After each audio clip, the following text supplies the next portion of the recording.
This was asked in 2016 UPSC IS Prelims. With reference to the religious history of India, consider the following statements. This question was much discussed and debated one and considered as a tough question in 2016. The concept of Bodhisattva is central to Hinayana sect of Buddhism. Bodhisattva is a compassionate one on his way to enlightenment.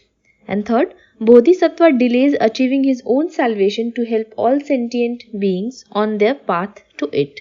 Which of the statements given above are correct? Now the concept of Bodhisattva is central to Mahayana sect of Buddhism. You can find the answer to this question directly from NCERT class 12. This is NCERT class 12 Themes in Indian History part 1. Page number is 103. There is a subtopic, the development of Mahayana Buddhism, where it is mentioned the concept of Bodhisattva also developed simultaneously.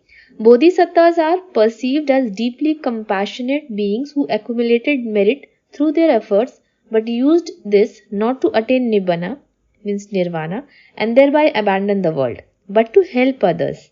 The worship of images of the Buddha and Bodhisattvas became an important part of this tradition. So, Bodhisattva is part of Mahayana Buddhism. This new way of thinking was called Mahayana, literally the great vehicle. Those who adopted these beliefs described the older tradition as the Hinayana or lesser vehicle. So second statement is correct according to the NCERT. And Bodhisattva delays achieving his own salvation to help all sentient beings on their path to it. So the answer will be 2 and 3 only.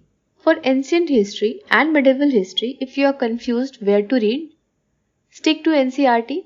You will be able to cover most of the questions from NCERT, and those which are actually difficult questions, it is better to skip them rather to read bulky books for those few questions. For more such videos, subscribe to my channel. Thanks for watching. Have a nice day.